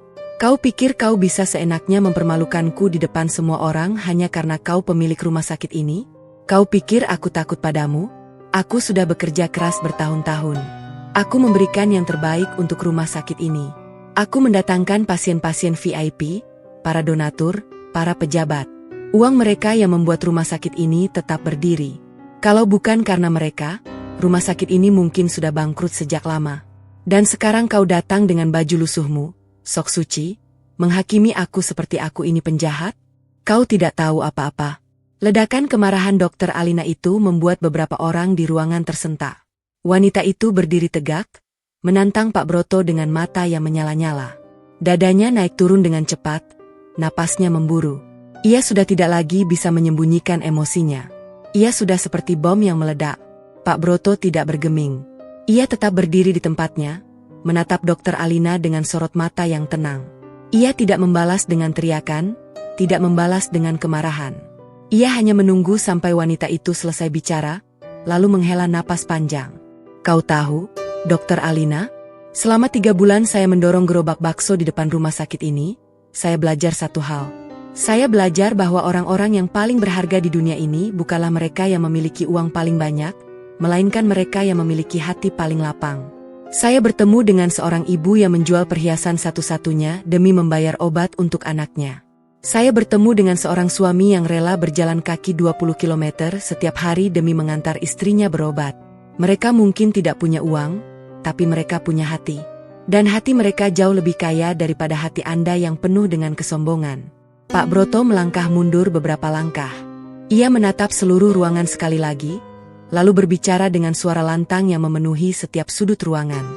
Mulai hari ini, akan ada perombakan total di rumah sakit ini. Sistem pelayanan akan diubah. Tidak ada lagi perbedaan antara pasien VIP dan pasien BPJS. Semua pasien akan mendapatkan hak yang sama. Semua dokter akan bekerja dengan standar yang sama.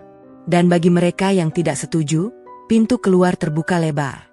Silakan mengundurkan diri sekarang juga. Rumah sakit ini tidak membutuhkan dokter yang hanya pandai menyembuhkan penyakit tapi tidak bisa menyembuhkan hatinya sendiri.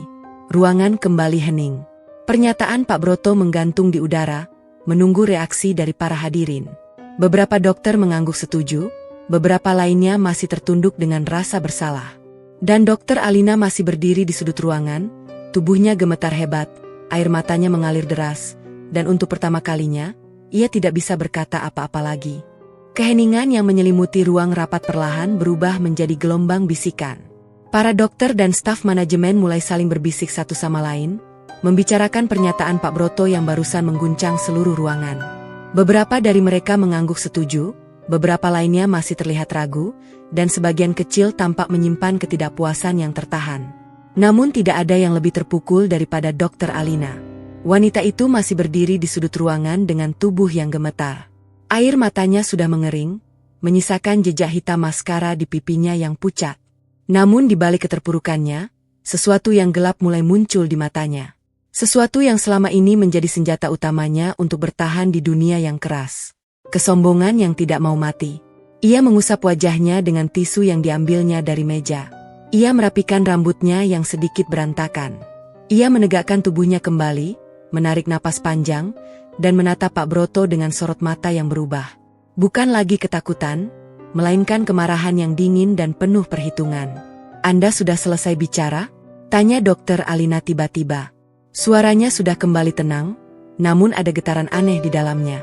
Getaran yang menunjukkan bahwa ia belum menyerah. Pak Broto menoleh ke arahnya, tidak menjawab, hanya menatap dengan alis yang sedikit terangkat. Dokter Alina melangkah maju, meninggalkan sudut ruangan tempatnya bersembunyi. Ia berjalan mendekati meja rapat dengan langkah yang perlahan mulai kembali anggun, seolah ia sedang mengumpulkan kembali sisa-sisa kepercayaan dirinya yang hancur. "Kalau Anda sudah selesai bicara, sekarang giliran saya. Saya tidak peduli siapa Anda. Saya tidak peduli apakah Anda pemilik rumah sakit ini atau bukan. Tapi apa yang Anda lakukan ini, penyamaran ini, rekaman-rekaman ilegal ini semua adalah pelanggaran hukum.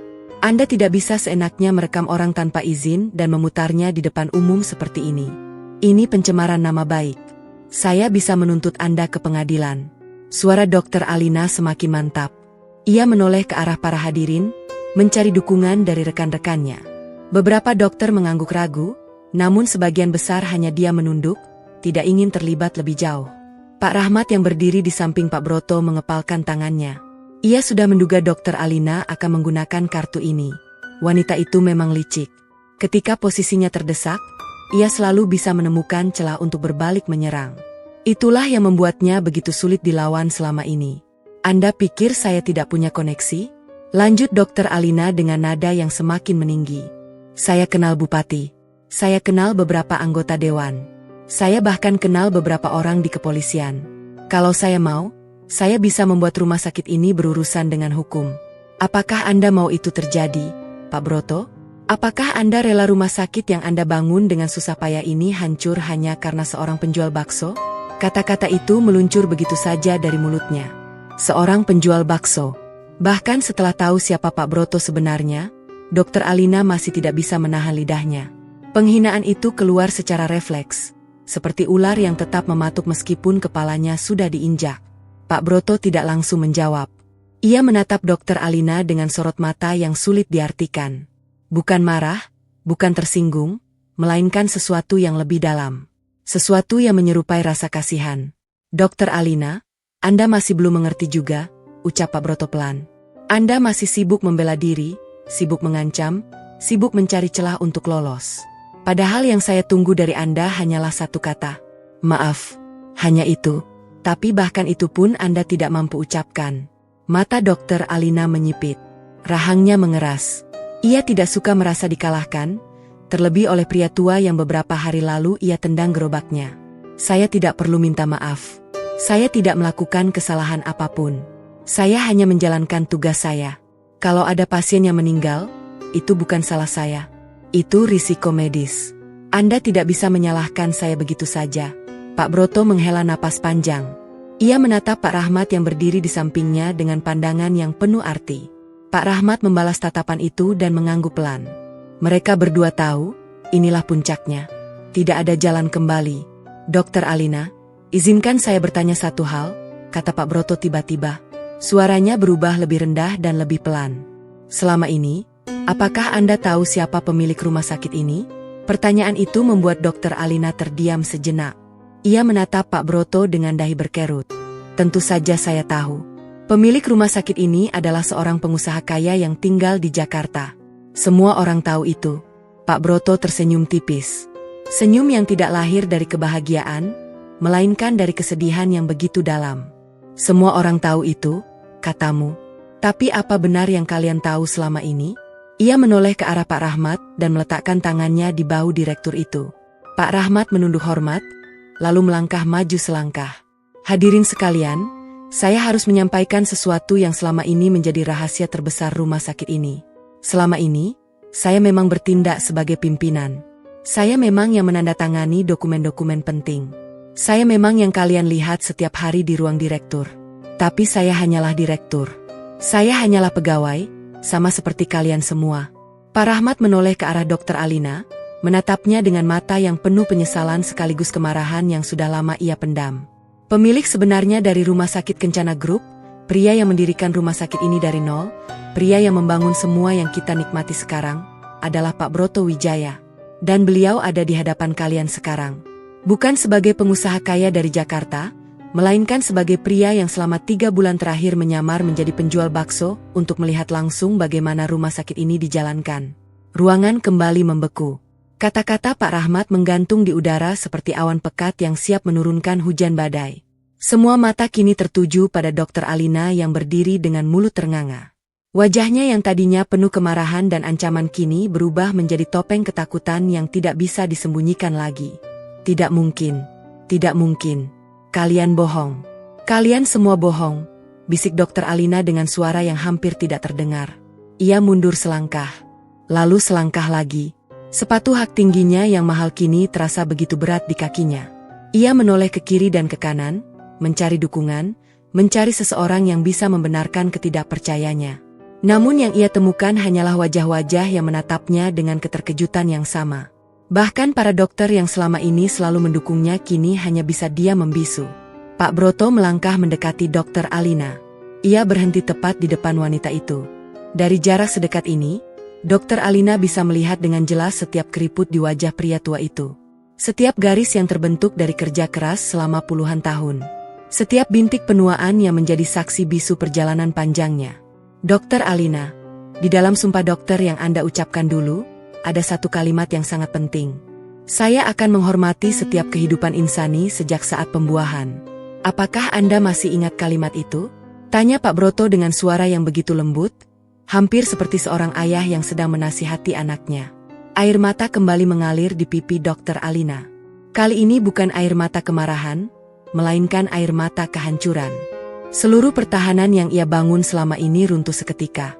Koneksinya dengan para pejabat, ancaman hukumnya, semua kartu yang ia pegang tiba-tiba terasa tidak berguna. Pak Broto tidak menunggu jawaban. Ia berbalik dan berjalan kembali ke ujung meja rapat. Suaranya kembali lantang, memenuhi seluruh ruangan. Mulai hari ini, Dokter Alina dicabut dari semua tugasnya di lantai pavilion VIP. Gelar spesialisnya akan ditinjau kembali oleh tim etik. Dan yang paling penting, ia akan ditempatkan di poli umum dan UGD lantai dasar untuk melayani pasien-pasien BPJS. Ia akan belajar kembali bagaimana rasanya menjadi dokter sejati. Bukan dokter yang memilih-milih pasien berdasarkan isi dompet mereka. Seluruh ruangan terhenyak. Hukuman itu lebih berat dari sekadar pemecatan. Pemecatan mungkin akan membuat Dokter Alina bebas pergi ke rumah sakit lain, membawa serta kesombongannya. Namun penurunan seperti ini, penempatan di bagian yang paling ia benci, adalah hukuman yang dirancang khusus untuk menghancurkan egonya. Dokter Alina tidak bisa berkata apa-apa lagi. Ia hanya berdiri di tengah ruangan, dikelilingi oleh rekan-rekannya yang menatapnya dengan campuran rasa kasihan, keterkejutan, dan kekecewaan. Topeng malaikat yang selama ini ia kenakan telah runtuh sepenuhnya. Kini yang tersisa hanyalah seorang wanita yang harus berjalan menuju tempat yang paling ia takuti, tempat di mana pasien-pasien miskin menunggu dengan sabar untuk mendapatkan secuil perhatian yang dulu tidak pernah ia berikan. Pagi itu, langit Surabaya kembali cerah. Sinar matahari keemasan menembus celah-celah jendela di lantai dasar Rumah Sakit Kencana, menciptakan bias cahaya yang indah di lantai yang mulai retak di beberapa bagian. Udara pagi masih terasa segar, belum bercampur dengan panasnya aspal yang biasanya mulai menyengat menjelang siang. Di depan pintu masuk menuju poli umum, antrean pasien sudah mulai mengular. Wajah-wajah lelah dengan pakaian sederhana duduk berjajar di kursi plastik yang keras. Seorang ibu muda menggendong bayinya yang rewel, seorang kakek terbaring di atas tandu darurat yang terbuat dari kain dan pipa besi, dan beberapa buruh harian dengan tangan yang diperban seadanya menunggu giliran dengan sabar. Aroma obat murahan bercampur dengan bau keringat dan harapan yang nyaris pudar. Di dalam ruang periksa yang sempit dan hanya dibatasi oleh tirai kain berwarna putih yang sudah mulai menguning, Dr. Alina berdiri dengan wajah yang sulit diartikan. Jas putihnya masih sama, bersih dan rapi. Stetoskopnya masih menggantung di leher, alat yang sama yang dulu ia gunakan untuk memeriksa para pejabat dan pengusaha kaya. Namun kali ini, tidak ada pendingin ruangan yang membuat kulitnya terasa sejuk. Tidak ada sofa kulit yang empuk untuk didudukinya. Tidak ada vas bunga mahal dengan aroma lavender yang menenangkan. Yang ada hanyalah kipas angin berdebu yang berputar dengan suara berderit, meja periksa yang kakinya sudah goyah, dan tumpukan berkas pasien BPJS yang menggunung di sudut ruangan. Ini adalah hari pertama Dr. Alina menjalani hukumannya. Hari pertama dari sekian banyak hari yang akan datang. Hari pertama ia harus melayani pasien-pasien yang dulu hanya ia lirik sekilas dari depan pintu, pasien-pasien yang dulu ia anggap sebagai pengganggu jadwalnya. Tangannya sedikit gemetar ketika ia membuka berkas pasien pertama. Seorang buruh bangunan bernama Pak Tono, terjatuh dari perancah setinggi 3 meter. Lengannya patah dan lukanya belum dirawat dengan baik selama 3 hari. Pria itu duduk di hadapannya dengan wajah yang menahan sakit, keringat mengucur deras di pelipisnya. "Dokter, tolong sembuhkan tangan saya. Saya harus segera bekerja kembali. Anak saya masih kecil, istri saya hanya ibu rumah tangga. Kalau saya tidak bekerja, mereka tidak bisa makan," ucap Pak Tono dengan suara yang bergetar. Dr. Alina menatap pria itu dengan pandangan kosong.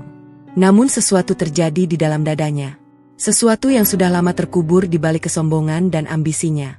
Ia melihat mata pria itu, mata yang penuh dengan ketakutan, keputusasaan, namun juga secercah harapan yang masih tersisa. Mata yang mengingatkannya pada mendiang ayahnya sendiri, seorang buruh pabrik yang dulu juga sering pulang dengan tubuh penuh luka. Tangannya yang tadinya gemetar perlahan berhenti. Ia meraih peralatan medis di sampingnya dan mulai memeriksa luka Pak Tono dengan hati-hati. Ia membersihkan luka itu, menjahit bagian yang robek, dan memasang bidai dengan telaten. Setiap gerakannya penuh perhatian, bukan karena terpaksa, melainkan karena sesuatu dalam dirinya yang perlahan mulai berubah. Satu persatu pasien datang dan pergi. Seorang anak kecil dengan demam tinggi yang digendong ibunya yang menangis. Seorang nenek dengan asam urat yang sudah bertahun-tahun tidak tertangani. Seorang pemuda dengan infeksi paru-paru yang hampir merenggut nyawanya. Dr. Alina menangani mereka semua. Ia tidak lagi menggerutu, tidak lagi melirik jam tangan, tidak lagi mencari-cari alasan untuk segera menyudahi. Jam makan siang tiba, namun Dr. Alina tidak beranjak dari kursinya. Ia terus bekerja, terus memeriksa, terus melayani. Para perawat yang membantunya saling bertukar pandang dengan keheranan.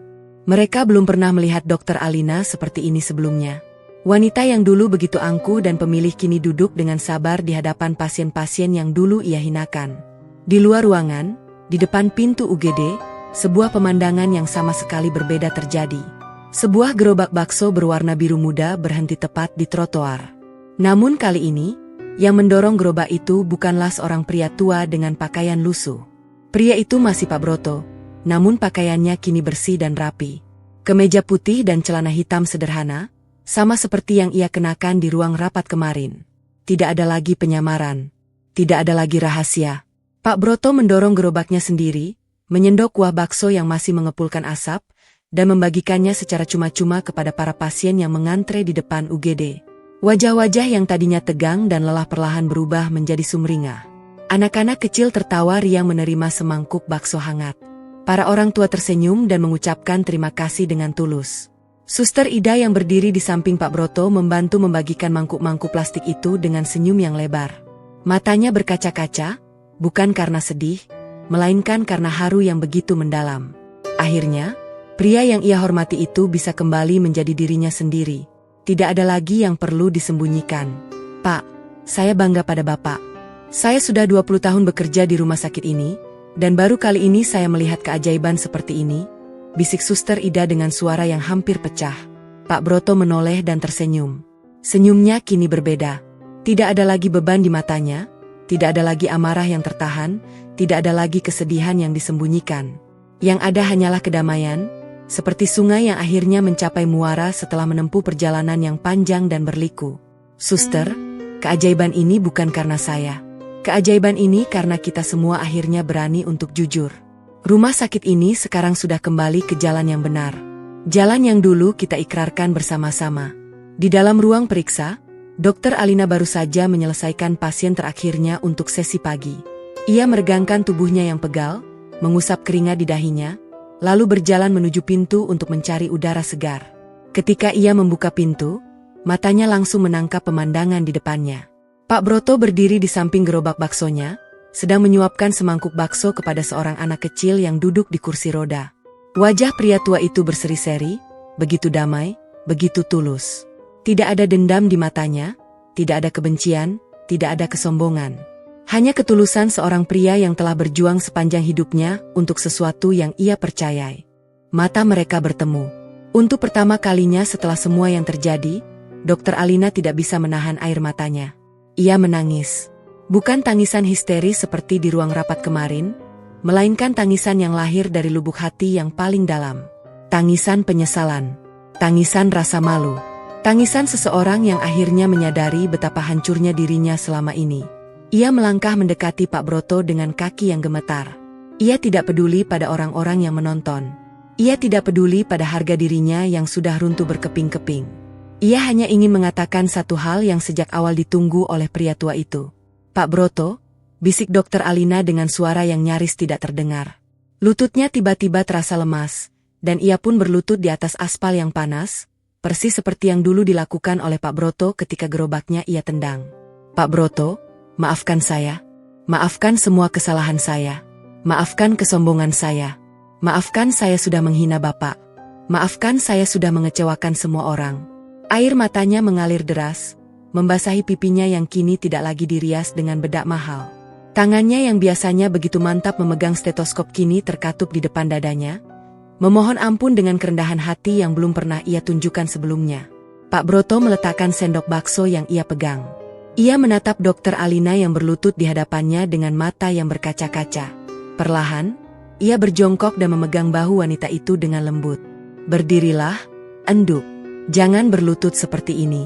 Saya sudah memaafkanmu sejak awal. Saya melakukan semua ini bukan untuk menghukummu, tapi untuk menyadarkanmu. Kamu adalah dokter yang hebat. Kepintaranmu luar biasa. Tapi kepintaran tidak akan berarti apa-apa tanpa hati. Sekarang kamu sudah mulai menemukan hatimu kembali. Rawatlah ia. Jangan sampai hilang lagi. Pak Broto membantu Dokter Alina berdiri. Ia kemudian mengambil semangkuk bakso dari gerobaknya dan menyodorkannya ke tangan wanita itu. Ini bakso buatan saya sendiri. Resepnya resep istri saya yang sudah meninggal. Dulu kami berdua berjualan bakso untuk mengumpulkan uang mendirikan rumah sakit ini. Setiap kali saya makan bakso ini, saya ingat kembali pada perjuangan kami, pada mimpi kami, pada janji kami untuk selalu membantu orang-orang yang tidak mampu. Sekarang, saya ingin kamu juga merasakannya. Makanlah. Dan ingatlah selalu, menjadi dokter bukanlah tentang uang. Menjadi dokter adalah tentang hati. Dokter Alina menerima mangkuk itu dengan kedua tangannya yang gemetar. Uap bakso yang hangat mengepul di depan wajahnya. Aroma kaldu sapi yang gurih menusuk hidungnya. Dan untuk pertama kalinya, aroma itu tidak terasa seperti aroma jalanan yang kumuh, melainkan aroma ketulusan, aroma perjuangan, aroma kehidupan yang sebenarnya. Ia menyendok sepotong bakso dan memasukkannya ke dalam mulut. Air matanya kembali mengalir, kali ini bercampur dengan rasa gurih bakso yang meleleh di lidahnya. Ia menangis dan makan sekaligus, tidak peduli pada pandangan orang-orang di sekitarnya. Pak Broto menepuk bahunya dengan lembut, lalu berbalik dan kembali mendorong gerobaknya, melanjutkan perjalanannya mengelilingi rumah sakit untuk membagikan bakso gratis kepada pasien-pasien yang membutuhkan. Hari terus berganti. Matahari terbit dan tenggelam, bulan datang dan pergi, dan waktu terus berjalan tanpa bisa dihentikan oleh siapapun. Rumah sakit Kencana kini telah berubah total. Sistem pelayanannya sudah tidak lagi membedakan antara pasien kaya dan pasien miskin. Semua dokter bekerja dengan standar yang sama, semua pasien mendapatkan hak yang sama, dan semua perbedaan yang dulu menjadi tembok pemisah kini telah runtuh sepenuhnya. Pak Rahmat masih menjabat sebagai direktur, namun kali ini ia bekerja dengan semangat yang sama sekali berbeda. Ia tidak lagi takut pada ancaman atau koneksi siapapun. Ia telah belajar bahwa kejujuran adalah satu-satunya jalan, meskipun jalan itu penuh dengan duri dan rintangan.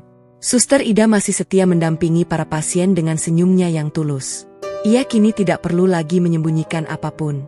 Tidak perlu lagi merekam diam-diam, tidak perlu lagi berpura-pura tidak tahu. Ia bisa bekerja dengan hati yang lapang, melayani setiap pasien yang datang tanpa rasa takut. Dan Dokter Alina, wanita itu kini telah menjadi orang yang berbeda. Hari-harinya dihabiskan di lantai dasar, di ruang poli umum dan UGD yang dulu sangat ia benci. Ia melayani pasien-pasien miskin dengan ketulusan yang tidak pernah ia duga sebelumnya. Ia menyentuh mereka, memeriksa mereka, mendengarkan keluhan mereka, dan merawat mereka dengan sepenuh hati. Ia bahkan mulai hafal nama-nama pasiennya, sesuatu yang dulu tidak pernah ia lakukan bahkan untuk pasien-pasien VIP yang membayarnya mahal. Suatu sore, ketika matahari mulai condong ke barat dan langit Surabaya berwarna jingga kemerahan, Dokter Alina duduk sendirian di bangku taman belakang rumah sakit. Di pangkuannya, ada semangkuk bakso yang ia beli sendiri dari gerobak Pak Broto yang masih setia mangkal di depan gerbang.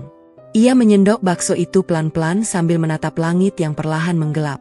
Di kejauhan, ia melihat Pak Broto mendorong gerobaknya menjauhi rumah sakit, mungkin akan kembali ke rumahnya untuk beristirahat. Punggung pria tua itu semakin jauh, semakin kecil, sampai akhirnya lenyap di balik tikungan jalan. Dokter Alina tersenyum. Senyum yang kini tidak lagi dipenuhi oleh kesombongan, melainkan oleh kedamaian. Ia telah belajar banyak hal dalam beberapa minggu terakhir. Ia telah belajar bahwa rasa sakit dan rendah hati itu harus dipelajari, bukan di dalam ruangan ber-AC dengan sofa kulit dan aroma lavender, melainkan di lorong-lorong sempit yang penuh dengan tangisan dan harapan. Ia telah belajar bahwa menjadi dokter sejati bukanlah tentang seberapa banyak uang yang bisa ia dapatkan, melainkan tentang seberapa banyak nyawa yang bisa ia selamatkan. Dan yang paling penting, ia telah belajar bahwa setiap manusia, kaya atau miskin, pejabat atau rakyat biasa, memiliki hak yang sama untuk hidup, untuk disembuhkan, dan untuk dicintai. Angin sore berhembus pelan, membawa serta aroma tanah kering dan dedaunan yang berguguran. Dokter Alina meneguk kuah bakso terakhirnya dan berdiri dari bangku taman. Ia melangkah kembali menuju rumah sakit, menuju tempat di mana pasien-pasiennya menunggu, menuju tempat di mana ia akan terus menebus kesalahannya satu persatu. Dan di kejauhan, di balik tikungan jalan, Pak Broto tersenyum pada dirinya sendiri. Ia tahu, rumah sakit yang ia bangun dengan air mata dan keringat kini telah kembali ke jalan yang benar. Ia tahu, semua pengorbanannya selama ini tidak sia-sia. Dan ia tahu, meskipun ia sudah tidak muda lagi, meskipun rambutnya sudah memutih dan kulitnya sudah keriput, perjuangannya belum berakhir. Masih banyak rumah sakit lain di luar sana yang mungkin mengalami hal yang sama. Masih banyak dokter-dokter yang perlu diingatkan kembali pada sumpah mereka. Masih banyak pasien-pasien miskin yang membutuhkan pertolongan. Pak Broto mendorong gerobaknya terus menyusuri jalanan Surabaya yang mulai ramai dengan kendaraan sore hari. Topi capingnya masih bertengger di kepala, melindunginya dari sisa-sisa sinar matahari yang mulai redup. Kakinya yang tua terus melangkah, tidak kenal lelah, tidak kenal menyerah. Karena ia tahu, selama masih ada gerobak bakso ini, selama masih ada semangkuk bakso hangat yang bisa ia bagikan, akan selalu ada harapan. Harapan untuk dunia yang lebih baik. Harapan untuk rumah sakit yang benar-benar menyembuhkan, bukan hanya secara fisik, melainkan juga secara hati. Dan harapan itu, seperti uap bakso yang mengepul di udara sore, akan terus naik, terus menyebar, dan terus mengisi setiap sudut kota Surabaya dengan aroma ketulusan yang tidak akan pernah pudar oleh waktu.